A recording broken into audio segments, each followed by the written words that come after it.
Okay, greetings everybody. Keith here. Hoping everybody's having a good day, enjoying life, living life, loving life. I'm just going to run through some stuff here real quick to show you people some things. If you paid attention to my last video, I showed at the end a thing about the postal terms and using a debit card in retail transactions as relates to those debit cards. If it's a Visa or MasterCard, they're supposed to be treated as a credit card. And this again is all relating to, all the birth registration and everything leading back that you are in fact the creditor. And so what we have here before you is the U.S. Postal Service Postal Pro Enterprise Payment System. If you guys remember, I told you I just recently got mine set up. And this is a Enterprise Payment System,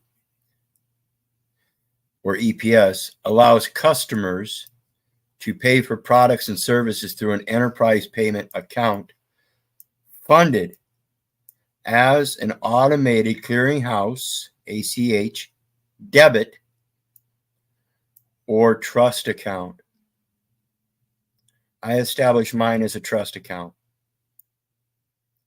The EPS system, or EPS payment account management, provides enhanced security features. Now, the account management, as you see, is the United States Postal Service as the registered agent. So they are the accountant. They're the ones managing that account. They are the accountant. They are the trustee. And they provide enhanced security features, centralized balance and account management, and a self-service customer experience. Okay. Remember that term, enterprise. Now this is Zelle. As I told you, I've been trying to get another card set up so people could help out with donations through another route because they don't have a PayPal or some stuff. So again, like I said before, it's a matter of knowing that you are the creditor and learning how to make the routing work. That's all it is. It's tough, but that's basically what it is. So what we're looking at here is NavyFederal.org, federally insured by Navy Credit Union Association. Okay. Zelle as the registered agent, and other payment services. Enterprise Payment System is a service, and it's a payment service. So it's the same thing. And other payment services terms. Navy Federal Credit Union. Okay. The registered agent there. So now we have the United States Postal Service as a registered agent. We have the Zelle as a registered agent. And we have Navy Federal as a registered agent. And these are the Army, Marine Corps, Navy, Air Force, Coast Guard, Space Force veterans. Gentlemen with your selective service. Ladies, you might even have one too. Some of you. A Zelle registered agent, and other payment services, e-sign member consent to use electronic signatures and documents.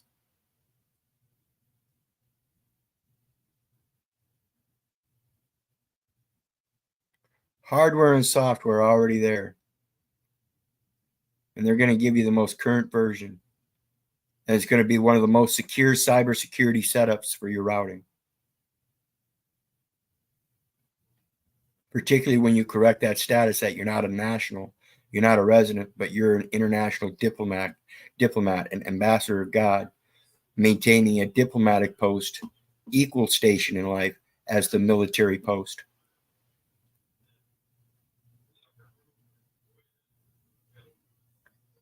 ACH network means the funds transfer system, the electronic system, governed by the NACHA rules that provide funds transfer services to participating financial institutions. Now, these are the funds transfer services that are provided by those to those registered agents. It's not the funds. It's the funds transfer services.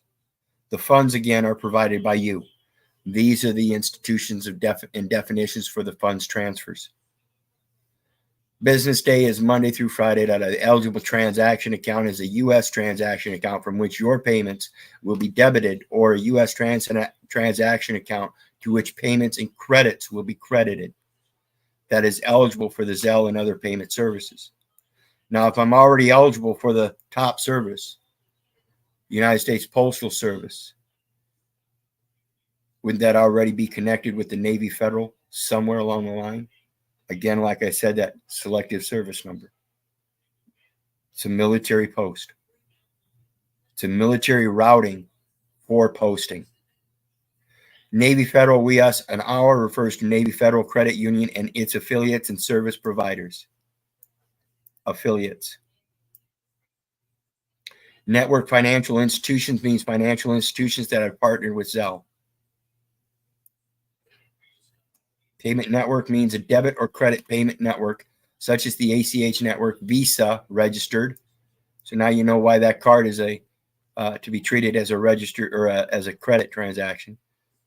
The registered agent, Visa, or Now payment network through which funds may be transferred. Notice it also, if you remember that last video I did, it says Visa and MasterCard. So I imagine MasterCard would too be a registered agent. Payment request is when a user asks a network financial institution to make a payment on his or her behalf under the Zelle payment service, or us through the other payment services.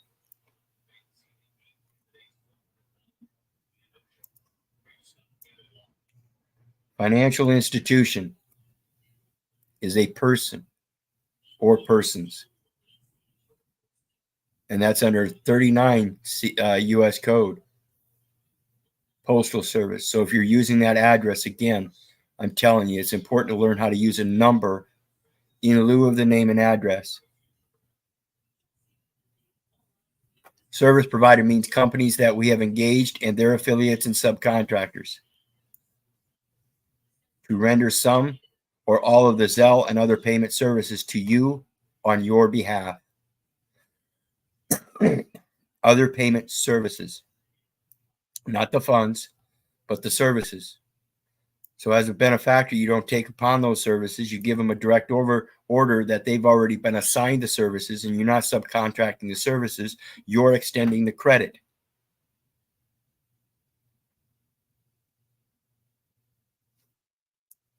You're taking upon an insurance claim that if anything happens, you'll take the liability. And when you enter that debit card, even if it's a Visa or MasterCard and they're supposed to treat it like a credit card, you're going to get a receipt that says U.S. debit. Site means Navy Federal website, NavyFederal.org, or Navy Federal's mobile app. User means you and others who are enrolled in the Zelle payment service, directly with Zelle or a network financial institution. So we see that Zelle has a contract with the United States Postal Service, and I have a contract with the United States Postal Service, and we both are entered into a payment service.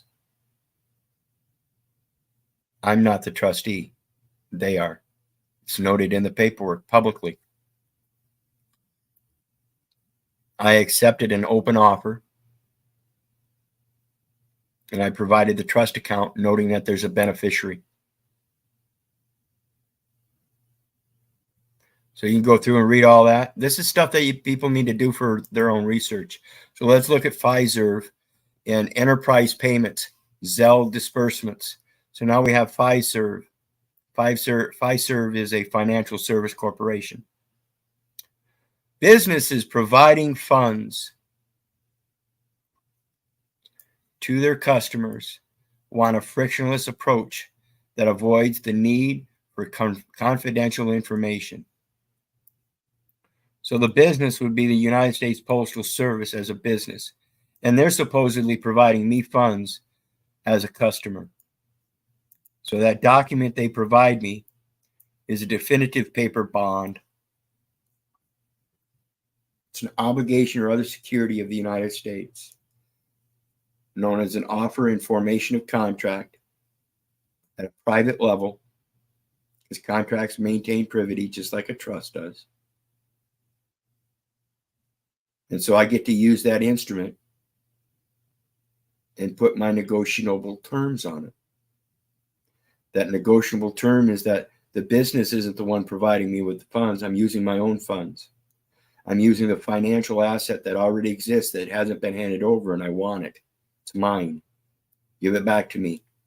Now, once I've got it, now I can execute through a directive to run that title up the chain of title. Expenses incidental to transfer title to the agency. Have everything in that title's name collected up at the state agency level. All the birth records, the numinance, the employment records, unemployment records, insurance records, motor vehicle records, traffic citations, court records, everything, hospital records. That way they can be declassified. It's automatic and mandatory since the record cannot reflect accurately because there's an impossibility. What is the impossibility? The impossibility that is that there's an intestate estate that has a financial asset that nobody can claim but me. So it goes by natural thing that once I make that claim, the impossibility is that I cannot serve two masters. That I have in fact been serving under a false master all these years. Now I claim the actual financial asset and set it free as credit unto the nations, as I'm a lender to the nations.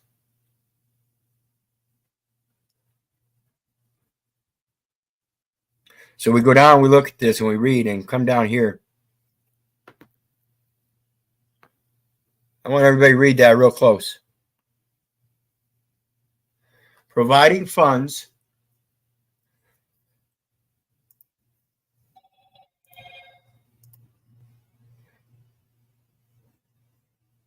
what am I not on here?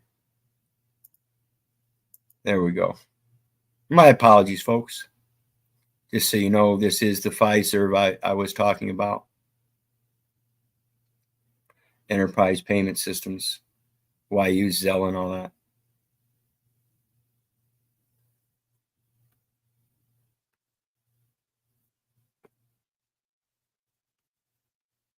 I gotta find it again.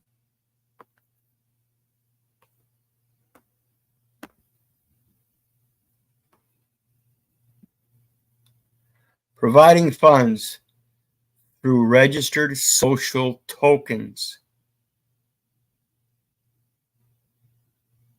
to the millions of Zelle users creates a simpler, safer, and less costly way for for your business account holders to distribute funds to their customers and employees. Zelle users creates a simpler, safer, and less costly way for your business account holders to distribute funds to their customers and employees. So it's a distribution of funds, not a creation of debts. It's to create a simpler, safer, and less costly way for your business account holders to distribute funds. The funds are credits, folks.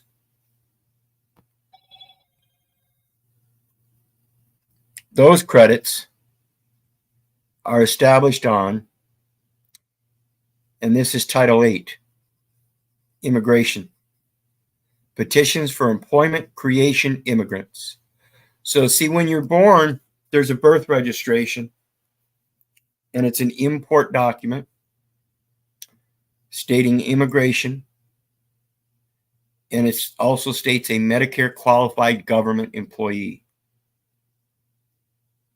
And it's very creative because it does, in fact, create a resident as an employee that is medically government qualified, Medicaid government qualified employee through a spell of illness at the hospital, because mom is a foreigner. Even though she's written down as a resident, she's presumed a foreigner because she is, in fact, not in a part of the administration of the hospital. or the courts or the government in any fashion, and they know that. That's why she's got to register.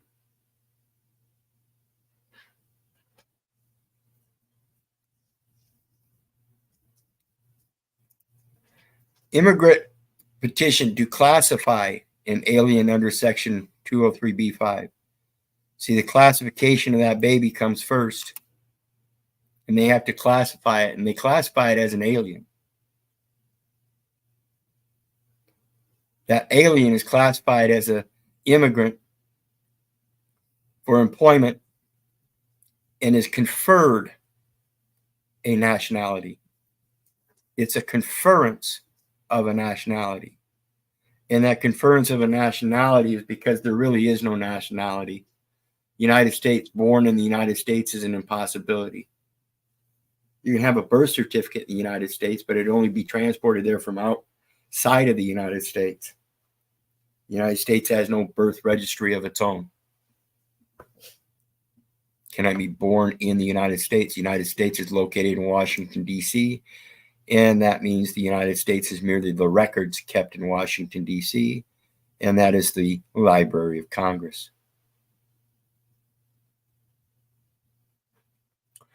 Act must be properly filed in accordance with the form instructions with the appropriate fees, initial evidence, and any other supporting documentation. And when you're talking about evidence, we're talking about an investigation again.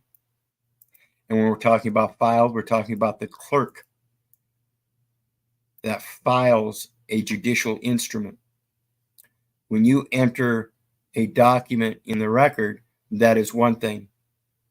When they take that record as a journal and create an instrument out of it and file it into a commercial record, it now becomes part of a general ledger. And they've created a general ledger from a general journal in most all situations. And any other supporting documentation. When an immigrant comes into the Americas, they ask for their birth certificate, some kind of birth documentation. They're still looking for that. That's the financial asset that they're looking for. And if a birth certificate is there, it's evidence that there is a financial asset and it can be recreated. Eligibility to file and continued eligibility. This is where mom has a Social Security record. And so she walks into that hospital and she has the ability to file and continue eligibility by creating a new spell of illness while she's there. It creates itself a new event where continued eligibility exists because mom was eligible when she walked into that hospital and registered. Priority date. We spoke about this, the date of birth and the prior date of birth in relation to the birth certificate that shows a file date, which is different than the birth date that they always ask for, and you give them the date that you were born on. This is clear error in the record that needs to be corrected so that people can comprehend the actual status of the person versus the man who is guided by the spiritual presence. The person exists on paper. The man exists in the material world. The spirit is the living soul is the spiritual existence that comes from our forefathers, all the way up our lineage to the greatest of all. Raise God, praise Jesus. The next one is enterprise coverage, because you entered an enterprise system where they give out awards. You entered for a prize, and it's coverage. They covered you with a vest of their own. That was the investment, because there was supposedly nobody mentioned the full armor of God, and that they didn't need the nation's heavy armor and stuff like David did. The terms enterprise and enterprise engaged in commerce or in the production of goods for commerce are defined in subsections 3R and 3S of the FLSA. Federal logistics, let's see, what is it? Federal, I forgot already.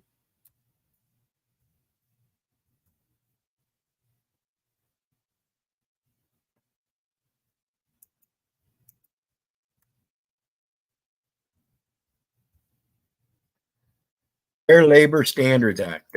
Fair Labor Standards Act. So we've got the connection to the employment through Title 29, the labor standards under the enterprise concept. It's a concept. It's not a law. It's not a rule. It's not a code. It's nothing but a concept. If a business is an enterprise engaged in commerce or in the production of goods for commerce, every employee employed in such enterprise or by such enterprise is within the coverage of the EPA, unless specifically exempted in the FLSA. Enterprise Payment Account is within the coverage of the Enterprise Payment Account unless specifically exempted in the FLSA, regardless of whether the individual employee is actually engaged in commerce or in the production of goods for commerce, regardless of whether you're employed, regardless whether the individual employee is actually engaged in the employment process. Okay? The term enterprise is not synonymous with the terms employer or establishment. Although on occasion the three terms may apply to the same business entity. Although on occasion the three terms may apply to the same business entity. This is the same thing they're doing to you. You are neither the man nor the person.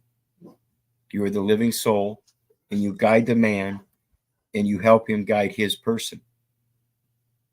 An enterprise may consist of a single establishment operated by one or more employees. See definitions of employer and establishment. In order to constitute an enterprise, the activities sought to be aggregated must be related to each other. Must be related to each other.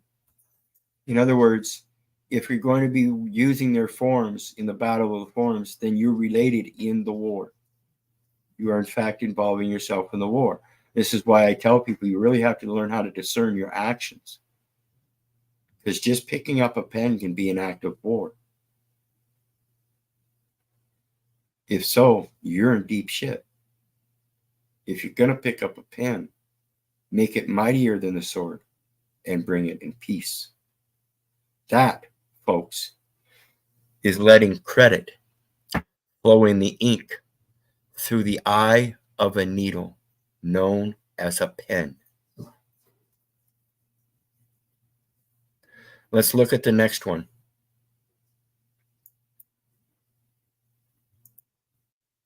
Business enterprise definition. Except as provided in paragraph B or C of this section under section 4943D4, the term business enterprise includes the active conduct of a trade or business.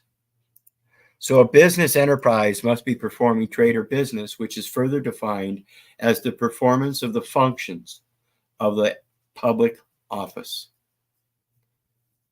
So when you start filling out paperwork, you're performing the functions of a public office, acting as an officer or agent of such office, and qualified to fill out such medical forms.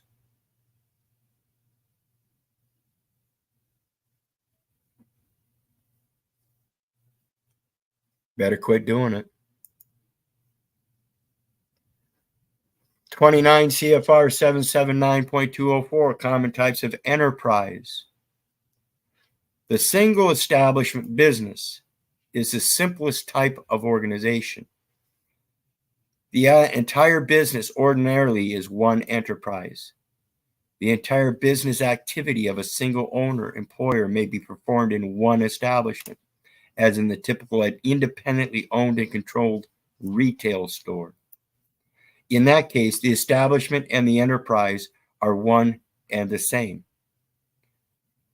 So what they're saying is you can be an enterprise and not be an establishment or an employer. But if you're an enterprise and you become established in conduct of commerce or business or production of goods, then you become established. Now, you may not have any employees yet, but once you get employees, now you're an establishment and an enterprise and an employer.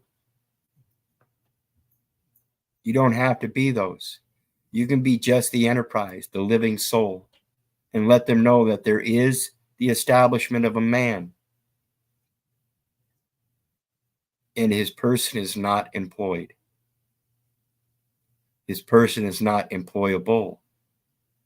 His person is not competent to perform the functions of public office. His person cannot place a liability on the public record. His person is private and will remain so.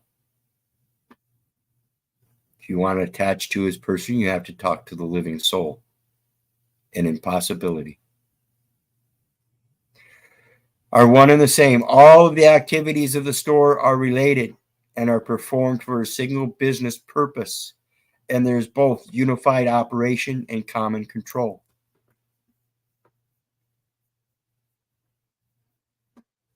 This is why you hand that documentation over to the right man to hold it in trust as the trustee and let everything trickle down. And that means you have to let the top man hold it, the head of the agency. And that would be the enterprise payment system and those postal trust accounts. That's where those financial assets belong. Like that title down at the administrative court for that land, supposedly. That's not a land title. That's a deed of premises, promises. And it's never been documented, in fact, in the correct process with the capital transfer stamp on it, and then transferred up the chain of title with expenses incidental so that it's held in the proper account, the judicial office. The entire business is the unit for applying the statutory tests. Again, it's united states, not united. Each business, each sole proprietorship, each household, every individual is considered a unit, one unit at a time. If the coverage tests are met, all of the employees employed by the establishment are employed in the enterprise and will be entitled to the benefits of the act unless otherwise exempt.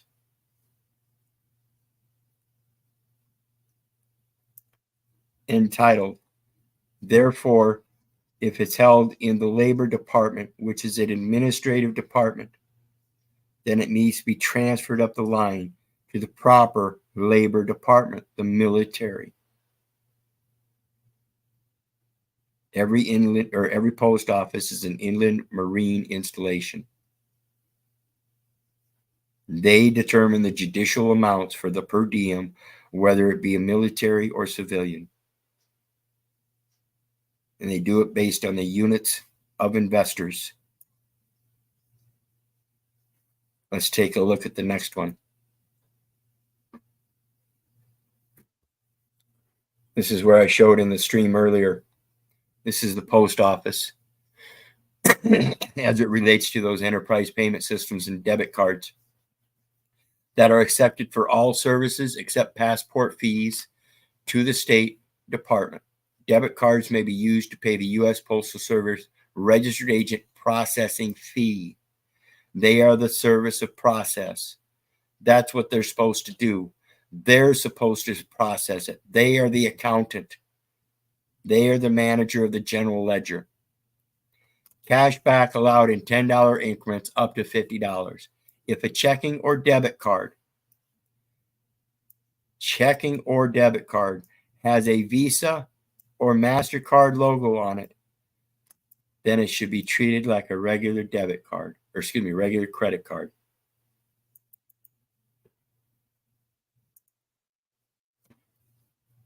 That's their rules. And they're the ones arguing with me, telling me they can only accept a debit card and then give me a receipt that says debit on it, showing that they didn't treat it like a credit card, which is what I'm directing them to do. I'm extending credits. Here's the $1.10 for the processing fee, and I'm issuing $98.91 on credit. It's plain language. It's in their code. And they're the ones arguing with it. They're the ones bringing controversy, not me. So think about this stuff, people, to realize it's a matter of being able to do your research and show them the plain language as it already is. Don't argue with them. Show them where it's at. Become the educator. Go forth with your talents. Teach them. Don't be afraid of it. It's true.